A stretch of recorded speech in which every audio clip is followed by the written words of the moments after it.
a gente vai falar de moda, mas é aquela moda que a gente gosta, gastando pouco ou gastando direito, né, Zigrid? Exatamente. A Zigrid Pontes vai contar pra gente como fazer essa combinação dar certo. Explica pra gente. Boa tarde, Zigrid. Boa tarde, obrigada pelo convite, Cibele. Bom, primeiramente a gente tem que entender, quando a gente vai fazer uma escolha em termos de roupas, o que a gente quer expressar? Porque sempre que a gente escolhe, a gente está comunicando algo, que pode ser algo positivo, pode ser algo neutro ou até mesmo negativo.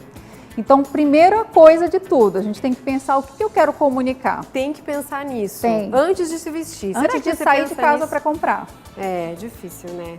E aí, pensando nisso, eu estou indo trabalhar ou estou indo fazer um passeio, como se vestir bem, conseguir administrar direito o guarda-roupa sem exageros, conseguir fazer um bom uso das escolhas? Uma segunda dica muito importante é a gente entender que preço é diferente de valor. Então, como é que isso funciona dentro desse conceito de guarda-roupa? E quando a gente for fazer uma escolha, a gente tem que pensar primeiro na quantidade de vezes que a gente vai poder usar aquela peça e na qualidade associada a ela também. Porque nada adianta a gente comprar uma peça barata, às vezes de liquidação, promoção, mas que não vai render nem muitas possibilidades de uso e a durabilidade vai ser pouca. Ou seja, porque qualidade conta muito na hora de definir o preço. Não adianta o preço ser lá embaixo e a roupa também não dura nada. Exatamente. Roupa não é descartável, né, Zigrid? A gente tem alguns exemplos aqui. Tá. O que você trouxe pra gente? Olha, algo que deve fazer assim, tem maior percentual do guarda-roupa, peças básicas, neutras, porque aí possibilita mais montagens de looks. Uma outra coisa que eu gosto também sempre de falar para as minhas clientes na consultoria de imagem, peças de meia estação. Porque peças de meia estação você pode utilizar na primavera, no outono, no verão em ambientes frios, que a gente sabe que o nosso verão ele é muito quente, né? Então, repartições, geralmente a temperatura é muito alta do ar-condicionado. E falando que também a temperatura tá uma bagunça, né? A gente tá no inverno, aí tem uns dias que tá um calorão. Hoje é um exemplo. Ou seja, o guarda-roupa consegue variar ele usando em todas as estações, escolhendo direito. Mas como fazer isso na prática? Ó, aqui nesse look, por exemplo, peças neutras, cores neutras. Os acessórios também eles funcionam muito nessa linha de raciocínio. Porque um acessório diferente, ele é capaz de mudar e multiplicar exatamente de diversas formas. Então, nesses dois casos que eu trouxe, são peças que também são neutras, apesar delas serem chamativas de certa forma, mas tem uma influência de prata, de dourado, algo meio fosco, que também possibilita, não limita tanto. Aqui a gente tem cores mais vivas, mas mesmo assim rende combinação, né? Rende combinação. Aqui seria uma proposta para trabalho. Você vai trabalhar, você precisa ter peças neutras para poder fazer isso. Ali já uma peça mais de passeio, que tem mais informações, tem cores, porque também é importante a gente ter essa dosagem bem equilibrada, de ter peças neutras um pouco em maior quantidade, porque dependendo do ambiente que a gente trabalha, a gente vai ter mais oportunidades de trabalhar, mas também ter o colorido, ter peças para sair, ou então naquele ambiente que você às vezes não quer sair um pouco da rotina, quer deixar um pouco mais animado, você botar uma cor. Porque nesse processo, a nossa imagem, como eu falei no início, ela impacta as nossas emoções. Então aquele dia que a gente está meio mas tá para baixo. Exatamente. Coloca uma cor.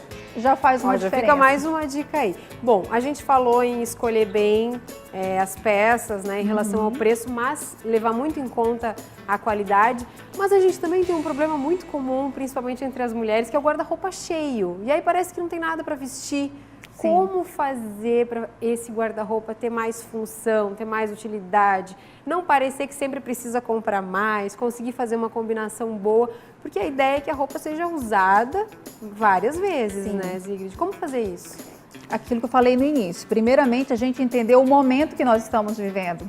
Então, assim, peças que provavelmente nós usamos há 5, 10, 15 anos atrás, talvez não traduzam o nosso momento atual. Então, vale tirar. Vale tirar, desapegar dessas peças e abrir espaço para o novo. Tem uma relação muito forte da questão da roupa, das nossas escolhas com os nossos sentimentos também. Ai, fala mais disso pra gente. Como que a gente chega nesse ponto? Entender que o jeito que a gente se veste reflete o que a gente quer dizer, o que a gente quer sentir. Como entender isso? Como eu posso entender isso para poder refletir no meu guarda-roupa? Primeiro, peças, às vezes, aquela dificuldade, se a gente tem uma dificuldade muito grande em desapegar dessas peças. A gente sabe que o guarda-roupa está cheio de roupas, mas que a gente utiliza só 20%. Então, o que está fazendo com que eu tenha dificuldade de mexer nessas gavetas? Quais os sentimentos que estão ali que precisam ser mexidos? A partir do momento que a gente entende, abre o entendimento para essa compreensão, já começa a ser feito um trabalho interno. Porque a nossa imagem ela é refletida, mas é internamente. O por fora, é como eu estava falando no início, né? A gente sempre quando pensa em imagem pessoal, a gente associa muito na influência do outro, do olhar do outro para nós. Enquanto que na realidade, o maior ganho que tem é o nosso interno refletindo, entender que essa imagem ela tem um impacto para as nossas emoções. Então a gente consegue usar metaforicamente como se fosse um instrumento motivacional. Então vale olhar para si e revisar o guarda-roupa, né? E isso, ver o que não faz mais conseguir parte. desapegar. E aí a partir daí investir em peças que dá para usar mais vezes, que dá para fazer outras combinações. Tem a ver com o que a gente quer comunicar. Então, tipo assim, eu quero trazer mais alegria para o meu momento, mais vida, então vale a pena assim, investir em peças coloridas. Ou não, eu estou num momento mais introspectivo, então vou buscar mais os neutros, mas fazer isso de modo consciente. Sim, e o interessante é conseguir fazer as compras também de maneira consciente, pensando nessa linha, né? Olha para o seu guarda-roupa para depois fazer as compras, é isso? É isso, e não se apegar unicamente ao aspecto exterior, porque o principal de tudo é a nossa autoestima. Então, independente da escolha que nós fizermos, a gente tem que ter isso muito claro, que é de dentro para fora. Agora, logicamente que isso são as cores, o estilo pessoal, os acessórios, são ferramentas que podem nos auxiliar nesse processo de fortalecimento da autoestima, da autoconfiança, mas não é tudo, ele não se resume a isso, eles são ferramentas que nos auxiliam.